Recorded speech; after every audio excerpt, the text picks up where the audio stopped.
On m'a communiqué la thématique actuelle, c'est sur l'audace. Et moi, c'est vraiment quelque chose que j'aime. Je suis quelqu'un, je pense, assez audacieux. Et c'est vraiment une thématique qui me parle énormément.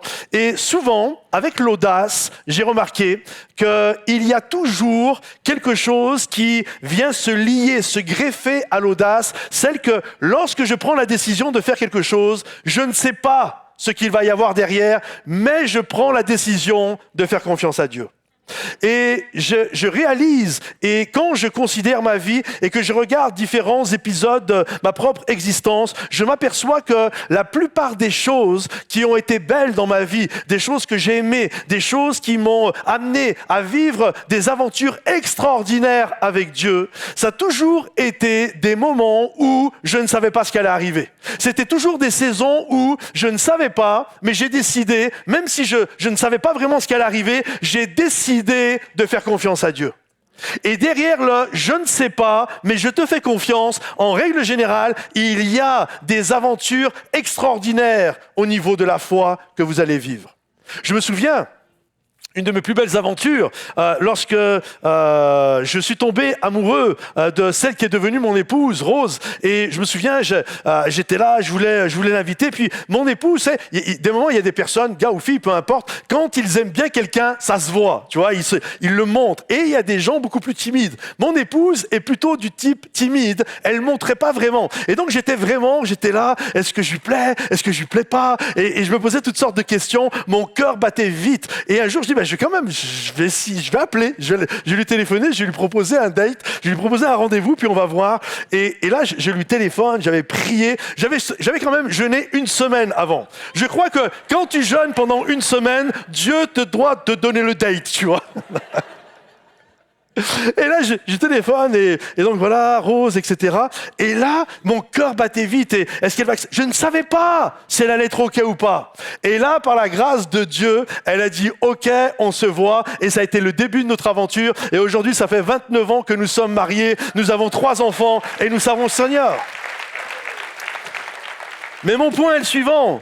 Ça a commencé avec « je ne sais pas ». L'aventure a commencé avec « je ne sais pas », mais je sens que Dieu me parle, je sens que Dieu me montre que c'est elle, alors j'obéis à Dieu, je rentre dans cette saison, j'ai l'audace d'y aller, je ne sais pas vraiment ce qui va se passer, et derrière, ça a été une aventure juste extraordinaire. Lorsqu'avec mon épouse, ensuite très jeune mariée, 3-4 ans, on prend la décision, on est venu vivre ici 3 années au Canada, de 99 à 2002, et on est venu pour faire notre école biblique. Et on était les premiers étudiants quasiment français à être venus ici. Et je me souviens quand on était là avec mon épouse, on doit y aller, on doit pas y aller. Je sentais dans mon cœur vraiment qu'il y avait une direction pour partir, laisser notre travail et puis aller nous former. Mais tu sais jamais, est-ce que c'est moi? Est-ce que c'est l'Esprit de Dieu? Est-ce que c'est mes émotions? Tu te poses toutes sortes de questions. Et là, vraiment, on voulait vivre cette aventure, mais en même temps, voilà, c'était quand même... c'est un pas de foi. On parle pas d'aller dans la ville d'à côté. On parle de changer de continent, de traverser l'océan Atlantique. Et là, je me souviens... Avec mon épouse, on prend un temps de jeûne et prière et juste à ce moment-là, j'avais une petite fille qui avait 1 an et demi et là, c'était un vendredi midi, je m'en souviens comme si c'était hier. Mon épouse était en face de moi, il y avait ma petite fille qui était sur sa chaise haute. Alors elle jeûnait pas, elle avait son biberon. Hein. Et j'étais là avec mon épouse, on a jeûné, on a prié. Puis à la fin, j'ai pris la Bible, j'ai pris la parole de Dieu. Et d'habitude, je fais pas ça. J'ai une lecture systématique. Mais là, j'ai dit, Seigneur, je veux ouvrir la Bible et je veux tomber sur le premier verset, que ça soit tellement explicite, que ça soit indiscutable, que ça soit non ou que ce soit oui. Alors, on finit de jeûner et prier. J'ai ma femme qui est là, j'ai ma petite fille qui est là et j'ouvre la Bible. Et là, de suite, mes yeux tombent sur un verset qui dit, lève-toi, prends le petit enfant et sa mère et va. Ça, c'est un message du ciel quand même. Hein. Dieu est capable d'envoyer des textos, moi je crois. Hein. Mais comment ça va se passer? Putain, mais on n'a jamais bougé de chez nous. Et là, on parle, j'ai jamais été de ma vie au Canada. Le Québec, on connaît rien. Et je me souviens, le soir, je me couche et je vis une expérience, je suis pas quelqu'un de super mystique, mais là, j'ai vécu une expérience quand même assez spéciale. C'est comme, alors c'était dans ma pensée, bien sûr, hein, mais c'est comme si j'étais sorti de mon corps et que je traversais l'océan Atlantique pour venir ici. Et je me souviens, je me suis mis à être envahi de peur dans mon lit.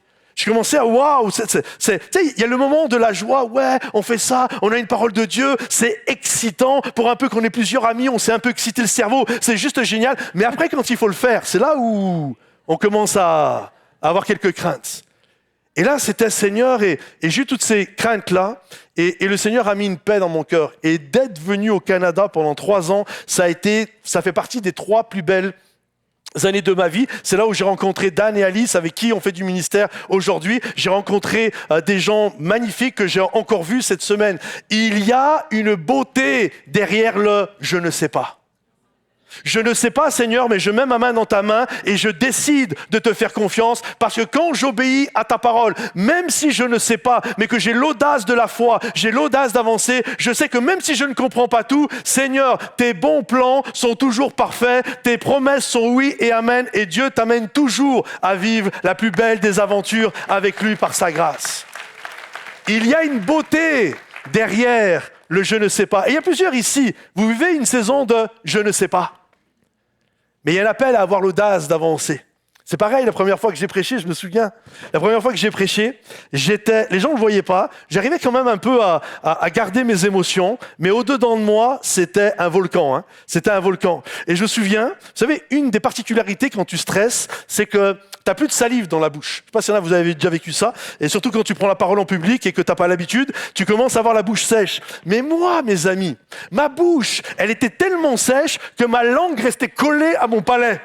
Quand je parlais, j'étais obligé de faire la faire redescendre. Et là, vous savez, même que tes dents glissent sur tes dents, c'est parce qu'il y a de la salive. Et là, j'avais tellement plus de salive qu'au bout d'un moment, je parlais, j'étais comme ça devant les gens. Et oui, le Seigneur. Et là, il y en a un, il a eu pitié de moi. Il m'a apporté un verre d'eau, mais il a eu la bonne idée de. Aujourd'hui, on t'amène des bouteilles. Mais à l'époque, on t'amenait un verre d'eau. Et là, il a eu la bonne idée de la remplir à ras-bord. Mais moi, je prends le truc, je tremble. Et j'en mets de partout sur mes lèvres. Je pose le verre, je dis, c'est dangereux ce truc. Tu vois ? J'ai eu peur. Parce que bien sûr, tu es devant Dieu, tu prêches, c'est l'appel de Dieu. Mais quand même, tu espères que les gens soient contents du message que tu vas apporter. Et j'étais là, est-ce que les gens vont apprécier ? Est-ce que les gens vont pas apprécier ? Je ne le savais pas. Mais j'ai pris le risque d'aller derrière le je ne sais pas. Et il y a une beauté lorsque nous acceptons de répondre à l'appel de Dieu, d'avoir l'audace de dire « Seigneur, je ne connais pas tout, je ne maîtrise pas tout, mais tu m'appelles à vivre une saison, tu m'appelles à te faire confiance. Alors, quelles que soient les choses qui prennent place dans ma vie, je plante mes pieds dans le sol de la foi et avec ta grâce, je vais vivre tout ce que tu as prévu pour ma vie. » J'ai accepté, et c'est ça, la marche de la foi. J'ai accepté de marcher par la foi et non par la vue. Et on doit comprendre que notre Dieu nous amènera souvent dans des périodes de « je ne sais pas ». Et mon message aujourd'hui, c'est de vous amener à être à l'aise, à être confortable et à accepter les périodes du « je ne sais pas ». Parce qu'il y a une beauté. Et en plus, notre Dieu, c'est souvent que ça va arriver, vous savez pourquoi ? Parce que Dieu aime faire des choses nouvelles. Donc, qui dit nouvelle chose, dit « je ne sais pas ». J'ai comptabilisé, quand j'ai préparé ce message, littéralement, j'ai été comptabiliser le nombre de passages dans la parole de Dieu entre l'Ancien et le Nouveau Testament, des passages qui nous parlent que Dieu fait des choses nouvelles. Et j'en ai comptabilisé entre l'Ancien et le Nouveau 46. 46, c'est pas rien quand même. 46 passages qui nous parlent que Dieu fait des choses nouvelles. Je vous en ai mis quelques-unes. Regardez, Ésaïe. Voici les choses nouvelles que j'annonce. Un peu plus loin, voici, je vais faire une chose nouvelle. Ésaïe 48, je te fais entendre des choses nouvelles. Psaume, il a mis dans ma bouche un cantique nouveau.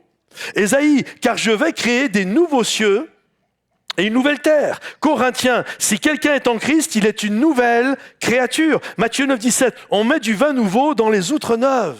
Là, je vous ai mis 5-6 versets qui nous parlent que Dieu fait des choses nouvelles, que Dieu aime faire des choses nouvelles. Je pourrais vous parler de la nouvelle alliance. Il y a tellement de passages, les choses anciennes sont passées. Voici, toutes choses deviennent nouvelles. Il y a tellement de passages dans la parole de Dieu qui nous montrent que Dieu fait des nouvelles choses. Et donc, il y a un appel à accepter, quand on comprend que c'est la nature de Dieu, de faire des choses nouvelles dans nos vies, il y a un appel à accepter cette saison et de la vivre pleinement. Même si nous ne savons pas ce qui nous attend, il y a un appel à dire « Ok Seigneur, je marche par la foi et non par la vue. Mon juste vivra par la foi. » Et je marche par la foi.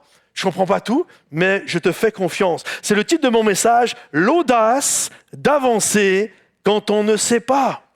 Tant que tu continues à retourner à ce qui est sûr, tu ne grandiras jamais. En fait, ça ne se passe pas. La croissance ne se passe pas dans là où je maîtrise tout. En fait, tu ne rencontreras jamais ton miracle avant d'avoir appris à embrasser l'art de ne pas savoir.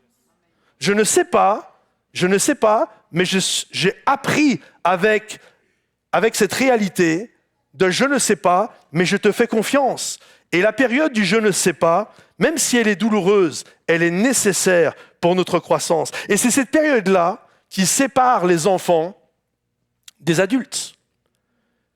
Ça sépare, c'est parce qu'il y a une capacité à apprendre à gérer l'incertitude, à affronter l'inconnu, à supporter le fait de ne pas savoir. Et donc, la manière dont je vais gérer cette saison-là, écoutez bien, ça va déterminer qui tu seras dans 10 ans. Cette capacité à, OK Seigneur, je te fais confiance, j'apprends à gérer ça, je ne connais pas tout, il y a des incertitudes, mais j'apprends à gérer ça, j'avance avec toi et ça va déterminer qui tu seras par la suite. J'ai noté ceci, parfois, ton plus grand ennemi, c'est que tu en sais trop. Tu as absorbé trop d'idées fausses parce que ton esprit s'est empressé de tirer des conclusions que Dieu, lui, n'a jamais tirées. Et ton excès de savoir t'empêche parfois de voir l'immensité de ce que Dieu peut encore accomplir. Si seulement tu apprenais l'art sacré de ne pas savoir. Mets un coup de coude à ton voisin et dis-lui « je sais pas ». Vas-y, dis-lui « je sais pas, mais c'est pas grave. Je fais confiance à Dieu. Je ne sais pas ». Des moments, c'est comme, vous savez, votre téléphone. Dans le téléphone, quand on est dans un endroit où il n'y a pas de connexion, ça arrive souvent en France, des endroits un peu dans la campagne où il n'y a pas de connexion, et tu sais, en haut, tu as les petites barres. Et les petites barres, elles n'arrêtent pas de se mouvoir, elles n'arrêtent pas de se bouger, et toi, tu es là, tu es avec ton téléphone, tu es là, tu es comme ça, parce qu'en fait, elles n'arrêtent pas de bouger, parce qu'elles cherchent la connexion. Et des moments, c'est exactement la même chose. On est là et ça nous stresse. On est en train de se mouvoir dans tous les sens parce qu'il y a quelque chose d'inconfortable quand on ne sait pas. Et on est comme les téléphones, ça bouge. Les petits traits n'arrêtent pas de bouger dans tous les sens. Et tu es là, tu essayes de te connecter pour connaître davantage. Mais il y a une beauté. Je vais vous donner des exemples. Même dans la vie de tous les jours, il y a une beauté dans « je ne sais pas ». Par exemple, si je prends la situation du mariage, il y a des gens mariés là ? Est-ce qu'il y a des gens mariés? Ok. Laissez-moi vous dire ceci. En fait, je crois que quand on en sait trop ou quand on pense trop en savoir, je crois que c'est quelque chose qui a détruit beaucoup de couples. Vous savez, quand tu connais pas encore ta chérie, ton chéri, et tu es là, tu es au début du mariage, en fait, tu es extrêmement intéressé. Tu ne connais rien de ta femme. Elle ne connaît rien de qui tu es. Donc, on est très intéressé à se connaître. Donc on est là, on se parle, et t'étais comment quand t'étais petite, et toi t'étais comment, et t'as fait ceci, t'as fait cela, on se raconte toutes les histoires, on se marie, on découvre toutes sortes de choses, on apprend à se connaître, on se connaît dans l'intimité, on connaît plein de choses. Et arrive un moment, c'est ce moment tragique qui peut arriver au bout de 3 ans, 5 ans, 10 ans, 15 ans, 20 ans. À un moment donné, tu te retrouves assis à côté de ta femme sur le canapé, mais on ne se parle plus, on est sur nos téléphones, on est sur Netflix, et j'ai rien contre les téléphones et Netflix, mais je veux dire, on ne cherche même plus à discuter, tu sais, parce que c'est comme, je la connais. J'ai plus besoin de la découvrir. Je la connais. Je sais. OK? Je sais ce qu'elle aime manger. Je sais ce qu'elle aime pas. Je sais quand elle est fatiguée. Je sais le nombre de sommeil qu'il lui faut. Je sais. Et là, tu sais, qu'est-ce qu'il va y avoir comme drame? Et je peux parler, moi je suis un gars, donc je parle vis-à-vis des femmes, mais ça peut être gars, femme, ça peut s'inverser ce que je vous dis, OK? Le drame est le suivant. C'est qu'à un moment donné, ta femme ou ton mari va aller peut-être dans une salle de sport ou au travail. Et là, elle va croiser quelqu'un. Il n'est pas plus beau, plus intelligent que toi, mais lui, il ne sait pas. Lui, il ne la connaît pas et il est très intéressé à la connaître. Est-ce que vous comprenez? Et lui, sa force, je vous le dis, sa force, c'est pas qu'il est plus intelligent que toi. Sa force, c'est que je ne sais pas. Je la connais pas, donc je m'intéresse à elle. Je m'intéresse à lui. Et la personne en face dit « Waouh, mon mari fait plus attention à moi. » Mais lui, il fait attention à moi. Lui, il cherche à me découvrir. Lui, il est intéressé à me connaître. Est-ce que vous comprenez? Et c'est comme ça que plein d'histoires d'aurore arrivent. Mais il y a un appel à dire, OK, ma femme, quand je l'ai mariée, elle avait 20 ans. Aujourd'hui, elle a 30, 40, 50, 60. Je pense qu'il y a toujours une femme nouvelle. Une femme à 20 ans ou un homme à 20 ans, c'est pas le même à 30, c'est pas le même à 40, c'est pas le même à 50. Je crois que ta femme, elle a 30 ans, 40 ans. Il y a toujours une nouvelle femme à découvrir dans ta femme. Et il y a toujours un mari à découvrir dans ton mari. Si vous applaudissez, applaudissez pour de vrai. Maintenant, je crois qu'il y a un appel à dire, OK, je vais me mettre de nouveau à chercher, à poursuivre, à connaître, à être curieux de mon épouse et de mon époux. Parce que je sais qu'il y a une beauté de je ne prends rien pour acquis, je suis dans une période de je reste dans le je ne sais pas et je veux toujours découvrir qui est ma femme, qui est mon mari. Alors bien sûr, je ne vais pas vous demander de lever la main, je vais mettre personne mal à l'aise. Mais si tu es d'accord avec moi, dans ta chaussure, personne ne le voit, bouge ton orteil. Il y a une beauté, mes amis. Il y a une fraîcheur. Si on pouvait comprendre la beauté du je ne sais pas, il y a une fraîcheur là-dedans. Il y a quelque chose d'extraordinaire et on doit être à l'aise. Si je prends un autre exemple, le travail. Imagine, tu es là, tu travailles, ça fait 10 ans, 15 ans, 20 ans que tu es dans ta société, ou en tout cas à faire le même travail. Puis un jour, il y a une nouvelle qui arrive.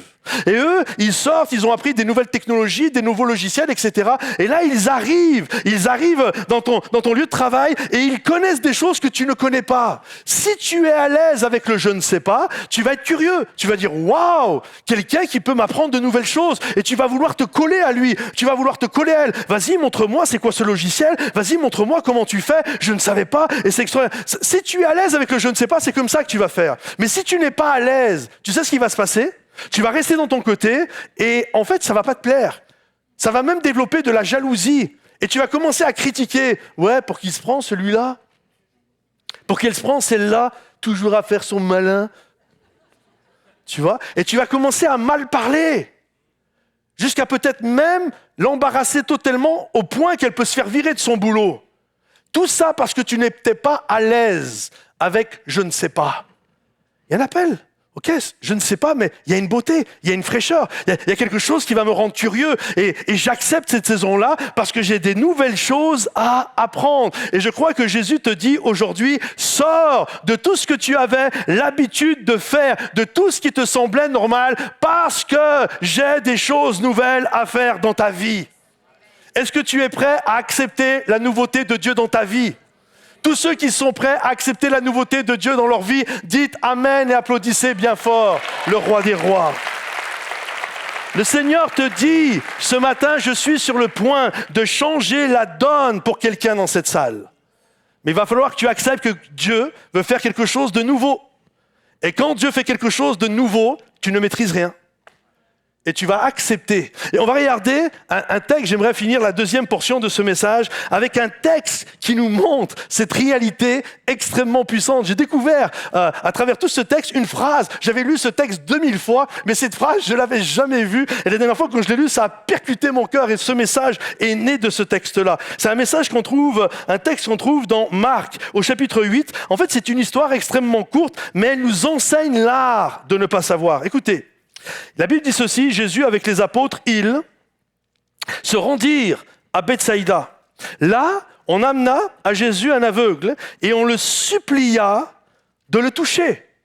Et là, le highlight, la phrase que j'avais jamais vue, la suivante. Jésus prit l'aveugle par la main et le conduisit hors du village. On continue, puis il mit de la salive sur les yeux, posa les mains sur lui et lui demanda, vois-tu quelque chose? L'homme leva les yeux et dit, j'aperçois des gens, mais ils ressemblent à des arbres qui marchent. Jésus posa de nouveau les mains sur les yeux de l'homme.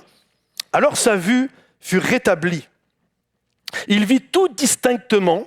Jésus le renvoya en disant, ne rentre même pas dans le village. Mon point n'est pas, en fait, tout ce dont tu as besoin ce matin, c'est d'une deuxième touche de Dieu. Okay? On aurait pu faire un message comme ça. Tu as besoin d'être touché une seconde fois par Dieu, etc., etc. C'est pas du tout mon message. Mon message, c'est pas que tu as besoin d'une deuxième touche de Dieu dans ta vie. Mon point est le suivant, c'est que on va amener à Jésus un aveugle dans le village de Bethsaïda, et on va lui amener un aveugle, et Jésus l'a pris par la main et il l'a fait sortir du village.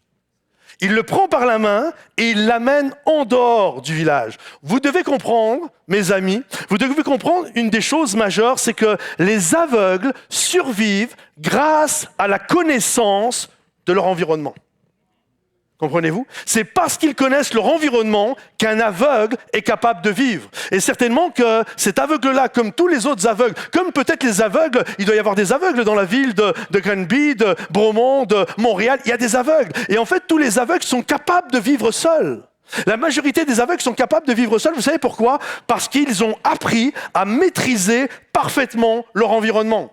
Exemple, le matin, ils sont là, ils se lèvent et ils savent que s'ils sortent à droite de leur lit, s'ils font 6 pas devant eux, ils peuvent faire ça directement, il y a la poignée de porte. Ils savent qu'ils peuvent faire ça, ils rentrent, ils font un pas sur le côté, là il y a les toilettes. Je fais 2 pas comme ça sur le côté, et là il y a la douche. Je fais 1 pas sur le devant et là, il y a le lavabo. Quand je sors de la salle de bain, je fais 3 pas comme ça. Je ferme la porte et là, je sais que si je fais 9 pas sur la droite, je m'arrête. Ici, il y a le réfrigérateur. Là, sur le côté, je sais qu'il y a la bouteille de lait. Je sais que là, il y a les capsules de café. Je fais 3 pas comme ça et je sais qu'ici, il y a la cafetière. Et là, il y a le grille-pain. Ils connaissent tout par cœur. Vous comprenez? Et cet aveugle connaissait tout par cœur. Et Jésus va faire quelque chose d'assez extraordinaire. Il va le prendre par la main et il va le sortir de tout ce qu'il sait pour l'amener dans un endroit de « je ne sais pas, je ne connais plus rien, je ne maîtrise plus rien ». Et je crois que certains d'entre nous, et ça m'est arrivé plein de fois dans des saisons de vie, et je suis persuadé que ce matin, il y en a plusieurs, vous êtes comme ça. On pense que l'on voit, mais on ne marche plus par la foi. On ne voit plus spirituellement. On est juste dans un confort de vie parce qu'on sait tout par cœur. On connaît notre programme par cœur. On sait tout de A à Z. On connaît chaque périmètre. Je sais suivre. Il y a un problème, je connais tout le processus. Parce qu'en fait, déjà, tout a été mesuré. Tout a été compté. Tout a été planifié. Et on se rend même plus compte qu'on a perdu la vision. On ne marche même plus par la foi. Parce qu'il y a cette réalité, au bout d'un moment, on connaît tout par cœur. Moi, je suis capable de faire un message sans demander à Dieu. Dan, je suis persuadé, comme n'importe quel conducteur de louange, sera capable de faire un chant et d'avoir un bon moment sans se connecter à Dieu. Tom, c'est capable d'enseigner la Bible sans se tenir devant Dieu, comprenez-vous? Parce qu'à un moment donné, c'est comme tu deviens un professionnel. Mais quand tu fais ça, tu perds l'onction de Dieu. Et la parole de Patrice Martorano, elle n'a jamais changé la vie de qui que ce soit. C'est le Saint-Esprit qui convainc de péché, de justice et de jugement. Comprenez-vous? Mais le problème, c'est qu'à un moment donné, tu sais faire. Tu deviens comme un professionnel. 8 pas à droite et il se passe ça. 4 pas devant et il se passe ça. Et on devient des aveugles. Notre problème, c'est comme le gars sur le canapé à côté de sa femme. On sait. Et on perd notre fraîcheur. On perd l'art de « je ne sais pas. J'ai besoin de plus de toi, Jésus. J'ai besoin de plus de découvrir. J'ai besoin de me connecter encore plus à mon épouse, à mon équipe pastorale, avec les gens avec qui je suis. Je vais arrêter de prendre pour acquis que je sais tout. En fait, on ne sait rien, les amis. » Et c'est ce que Jésus a fait avec cet aveugle. Il l'a pris et il l'a amené dans un endroit où il ne maîtrisait absolument plus rien. Est-ce que je suis en train de déranger quelqu'un ce matin? Il y a un appel à sortir de tout ce que nous maîtrisons. Ils ont amené l'aveugle à Jésus, et Jésus l'a pris par la main, et il l'a fait sortir de sa tradition. Il l'a fait sortir de tout ce qu'il maîtrisait. J'ai noté ceci. Ici, ce n'est plus une question de lieu, c'est une question d'état intérieur. Il n'y a plus d'attente dans ton cœur. Plus d'excitation dans ta foi, plus de créativité dans ton esprit, plus de liberté dans ta louange, plus de puissance dans ta prière. Il est temps de changer de saison. Alors ils l'ont pris à Bethsaïda et ils l'ont conduit par la main et ils ont fait sortir l'aveugle hors de la ville. Et j'imagine, ça ne devait pas être simple pour l'aveugle. Tu sais, de quitter tout ce que je maîtrise pour me retrouver, je donne la main à un homme qui s'appelle Jésus, Et Jésus me prend par la main, et là, il me fait sortir. Et là, j'imagine l'aveugle, il a peur. Il a peur que son pied heurte contre une pierre. Il a peur, peut-être qu'il y a un bout de bois, peut-être qu'il va trébucher, peut-être qu'il est même tombé, on ne le sait pas. Et il a dû être relevé. C'est un aveugle, on le tient par la main, il ne voit rien. Et certainement qu'il avait toutes ces inquiétudes, il avait toutes ces angoisses qui sont là. Mais il a dû faire confiance à Jésus. Il a dû faire confiance à Jésus en mettant sa main dans la main de Jésus et en disant, tu me sors d'un endroit que je maîtrise, tu me sors d'une saison que je maîtrise, mais je décide de te faire confiance. Et même si je trébuche, même si mon pied tape contre un bout de pierre, je sais que jamais tu ne délaisses qui se confie en toi. Jésus, j'ai noté ceci, il l'a fait sortir de Bethsaïda, puis il lui a craché dans les yeux. Il lui a touché les yeux et a dit, que vois-tu ? Et l'homme répondit, je vois quelque chose. J'espère que ce matin, à travers ce que je suis en train de vous partager, il y en a, vous commencez à voir quelque chose. C'est peut-être flou, c'est peut-être tu prends des hommes pour des arbres, c'est pas très clair, mais je commence à comprendre qu'en fait, je suis pas si voyant que ça. Et j'ai besoin de la vision de Dieu. Mon juste vivra par la foi. Je crois qu'il y a une lumière qui est en train de percer dans le cœur de plusieurs. Je demande aux musiciens si vous pouvez revenir, s'il vous plaît.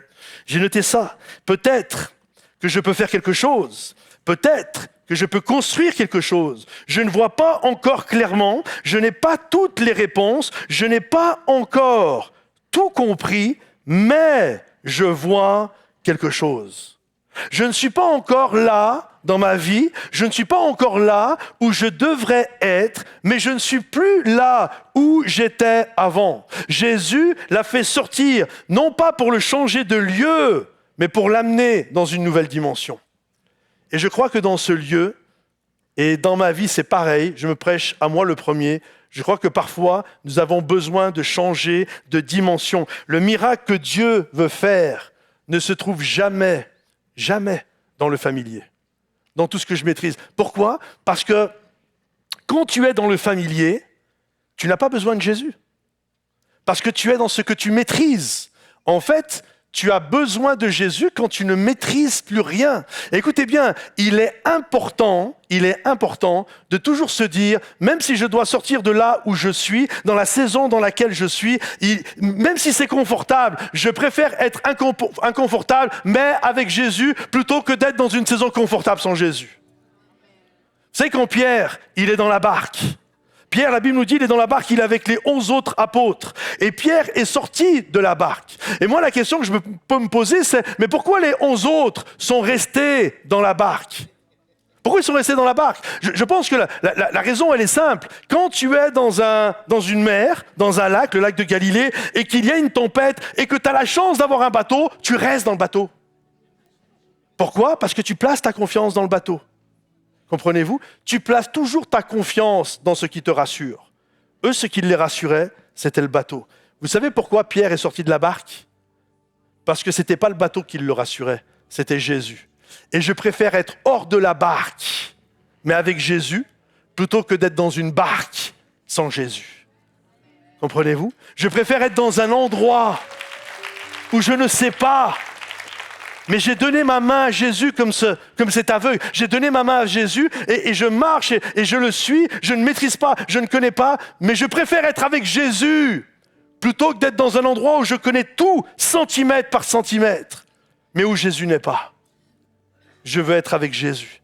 Est-ce qu'il y a des hommes et des femmes qui veulent mettre leurs mains dans la main de Jésus et de dire « Je ne sais pas tout, mais aujourd'hui je vais avoir l'audace de la foi. Je vais marcher à ta suite, même si je ne vois pas tout. » Même si parfois j'ai l'impression que c'est compliqué, je te fais confiance. Je marche à ta suite. Il n'y a pas de miracle dans les zones de confort total. C'est dans les zones de panique que ça arrive. C'est dans les zones de panique. Vous savez, en dehors de la barque, souvent on parle de la zone de confort. Mais quand on sort de la zone de confort, ça s'appelle une zone de panique. Parce que tu ne maîtrises pas. Tu ne connais plus les codes. Mais en même temps, c'est une zone d'apprentissage. Quand on est arrivé avec Dan, c'était lundi, on arrive avec Dan et on loue une voiture. Et on prend la voiture Et on sort, on a failli faire un accident dans la minute. On sort avec la voiture et j'ai oublié. Moi, j'étais en zone de confort comme si j'étais en France. Et en France, pour ceux qui n'ont jamais été en France, en fait, quand tu as les lumières, nous on appelle ça les feux. Quand tu as les lumières, vous savez, rouge, bleu, rouge, vert, jaune et orange, je sais pas. Mais en tout cas, tu vois, t'as la lumière. Nous, en France, tu avances jusqu'à la lumière. Ok ? Tu t'arrêtes là. Et ceux qui sont la première voiture, il y a des lumières qui sont à hauteur de tes yeux, et puis pour ceux qui sont derrière, la lumière est au-dessus. Mais moi j'arrive, j'ai oublié ça. Moi je suis pas dans une zone de confort quand je suis au Québec et qu'il neige. Moi je suis un pauvre petit Français, j'ai ma voiture, et moi je vois le feu, il est là-bas. Moi j'avance jusqu'au feu. Sauf que là il y a une intersection et les voitures qui passent. Je pile, j'ai failli faire un accident. Parce que dès que tu sors de ta zone de confort, tu peux faire des accidents. T'es comme Pierre, tu vas aller boire la tasse. Parce que c'est pas simple. Et maintenant, écoutez bien. En fait, si ta foi, écoutez bien, si ta foi ne te fait pas un peu peur aujourd'hui dans ta marche, c'est que tu ne marches pas par la foi.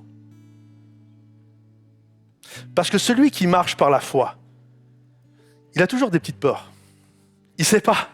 Il sait pas, c'est vraiment le cas de le dire. Donc, il a toujours un petit coup d'adrénaline. Il suit Jésus, il a mis sa main dans sa main, mais il voit pas grand-chose. Et il est là, il avance, et il a des coups de « Est-ce que ça va bien se passer, Seigneur ?» Et ça arrive à tous. Ça arrivait à Pierre, ça arrivait à Moïse, ça arrivait à Jacob, ça arrivait à tant de personnages dans la parole de Dieu. Et j'ai décidé de mettre ma main dans ta main, Jésus. Tu me sors de tout ce que je connais. Et tu m'appelles à rentrer dans la saison du « je ne sais pas ». Mais j'ai appris, mes bien-aimés, et je crois que vous êtes des dizaines à pouvoir donner ce témoignage. Il y a plein de choses qu'on a acceptées. On ne savait pas ce qui allait se passer derrière. Mais aujourd'hui, on voit la main de Dieu. On voit sa grâce. On voit sa multiplication. On voit que Dieu a toujours été fidèle. On voit d'ailleurs même que le nom de Dieu est fidèle et véritable. Il est celui qui n'abandonne jamais ses enfants. Que 1000 tombent à ta gauche, 10 000 tombent à ta droite, tu ne seras jamais atteint. Tu ne seras pas atteint. Ni le soleil durant le jour, ni la lune durant la nuit. Il est celui qui te délivre du filet de l'oiseleur. Aucune arme formée contre toi ne pourra prospérer. Il t'a donné le pouvoir de devenir un enfant de Dieu et que ceux qui le croient, dites Amen et applaudissez bien fort le roi des rois.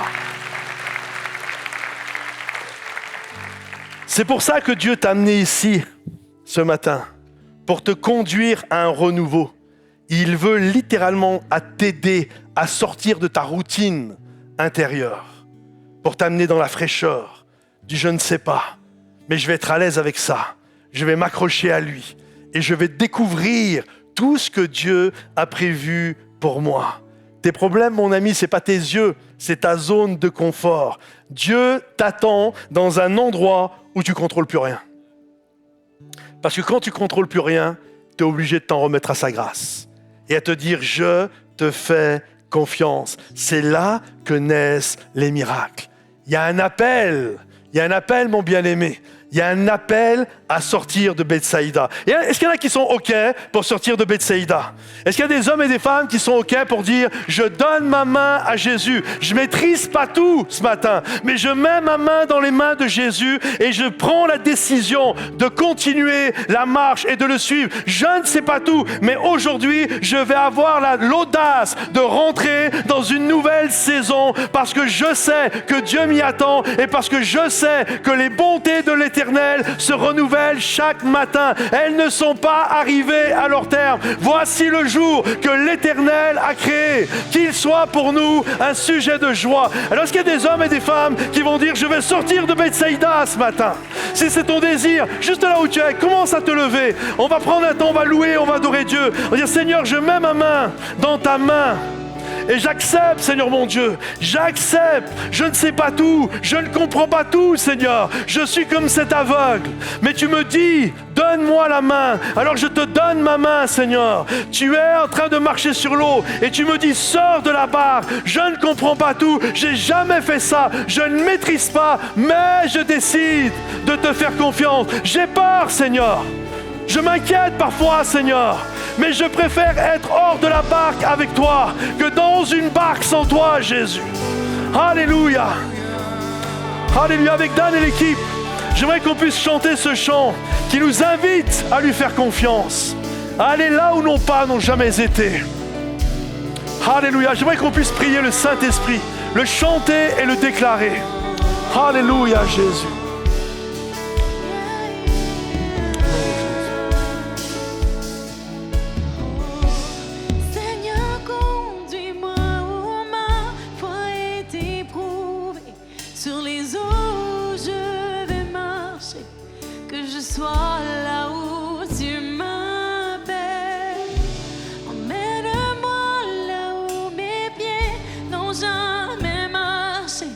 Ma foi sera fortifiée en ta présence, ô mon Sauveur. Seigneur, conduis-moi où ma foi est éprouvée. Sur les eaux je vais marcher, que je sois là où tu m'appelles. Amène-moi là où mes pieds n'ont jamais marché, et ma foi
J'aimerais faire un appel, juste alors que les têtes sont courbées, les yeux sont fermés. J'aimerais faire un appel.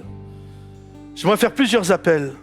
J'aimerais faire peut-être, premièrement, un appel pour ceux qui sont là pour là ou les premières fois, qui ne connaissent pas encore Jésus, mais qui entendent cet appel de Jésus, qui te dit « Aujourd'hui, donne-moi la main. Tu es un aveugle et je veux te redonner la vue spirituelle. Je veux te pardonner tes péchés, je veux te guérir de tes maladies. » Et tu es là aujourd'hui dans ce lieu. Et si c'est ton désir et ton cœur, dans quelques instants, je t'inviterai à lever la main à ta place. Et j'aimerais faire un appel également à tous ceux qui sont là et qui font partie du peuple de Dieu, mais qui sentent cette nécessité. Le message vous a amené à ouvrir les yeux. Peut-être tu ne vois pas tout. C'est encore trouble. Tu prends les êtres humains pour des arbres, ce n'est pas encore clair. Mais tu sens que le Seigneur t'appelle à une nouvelle saison dans ta vie. Alors juste là où tu es, que ce soit toi en tant qu'enfant de Dieu ou quelqu'un qui désire donner sa vie à Jésus, je t'invite à lever la main à ta place. J'aimerais prier pour toi. Et des mains partout à travers ce lieu qui se lèvent. Encore d'autres mains qui se lèvent, soit à gauche, au milieu, au fond, à droite. Alléluia, Seigneur Jésus. Je ne veux pas être long. Encore 4-5 secondes. Une fois que vous avez levé la main, vous pouvez la rebaisser. J'aimerais faire une prière. Et je vais vous inviter à répéter après moi cette prière. Tous ensemble, ceux qui ont répondu à l'appel comme ceux qui n'ont pas répondu. Tous ensemble, d'un même corps, d'une même âme. Seigneur Jésus, avec plus de force et de conviction, s'il vous plaît. Seigneur Jésus, je viens devant toi. Je mets ma main dans ta main. Pardonne-moi mes péchés. Fais-moi grâce. Guéris-moi. Délivre-moi. Je renonce à ma façon de penser, à ma manière de diriger ma vie, à ma manière de parler aux gens, à ma manière de gérer les situations. Je suis prêt à tout abandonner. Aujourd'hui, je prends la décision de ne pas mourir à Bethsaïda, mais de vivre la vie que tu as prévue pour moi. Dans le nom de Jésus, je rentre dans une nouvelle saison. Et tous ceux qui le croient, dites Amen et applaudissez bien fort le roi des rois.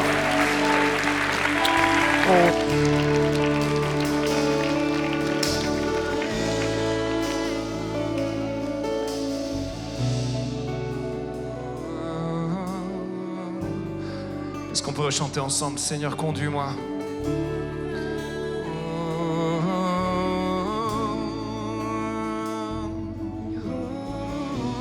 Seigneur, conduis-moi où ma foi est éprouvée.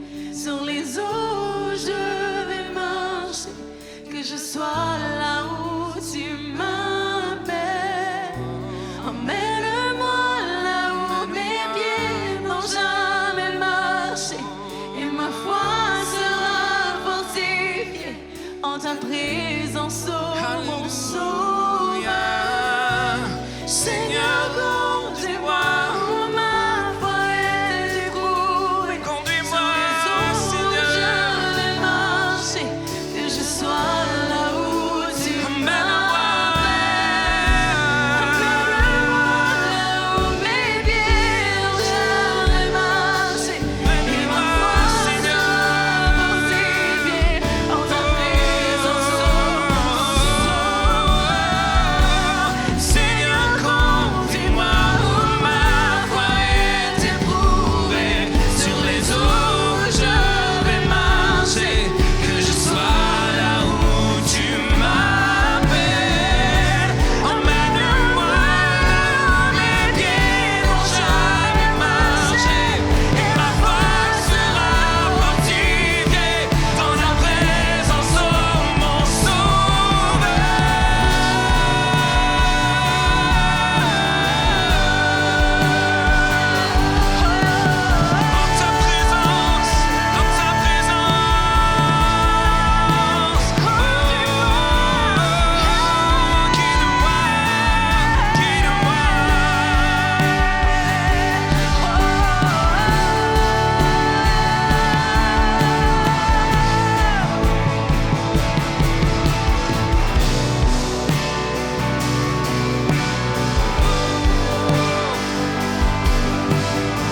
Tu es là, Seigneur. Tu guides mes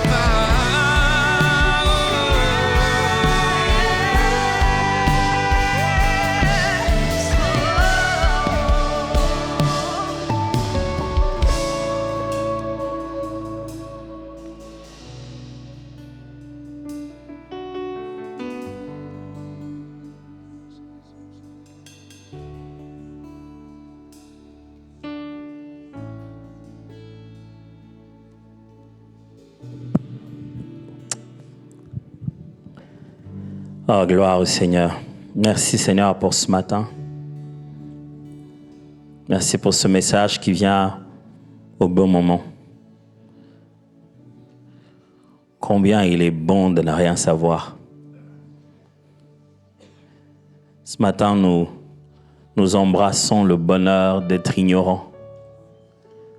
Mais pas ignorants seuls, ignorants avec toi. On est ignorants, mais on a l'omniscient à nos côtés. Ce matin, nous embrassons cette vérité, qu'il n'y a pas plus audacieux dans cette ère de l'intelligence artificielle et la connaissance précise. Il n'y a pas plus audacieux que de dire « je ne sais pas ». Et tout ce que je sais, c'est que tu es là avec moi.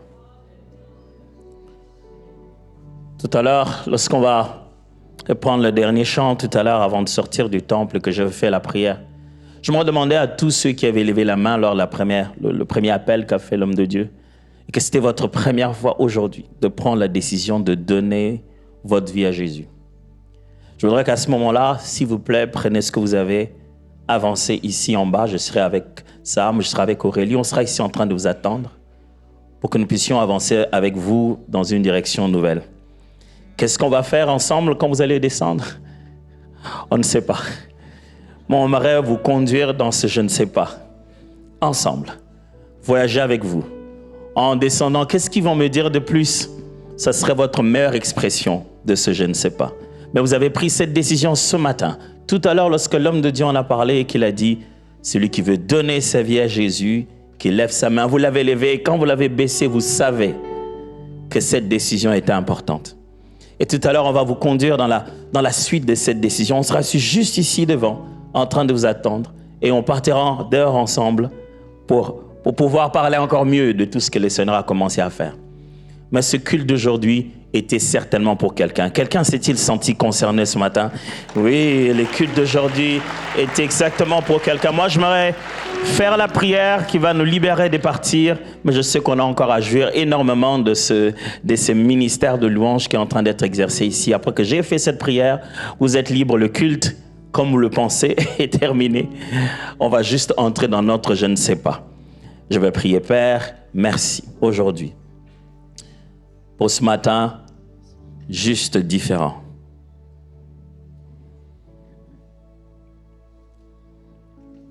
Merci pour ce que tu as dit à nos cœurs.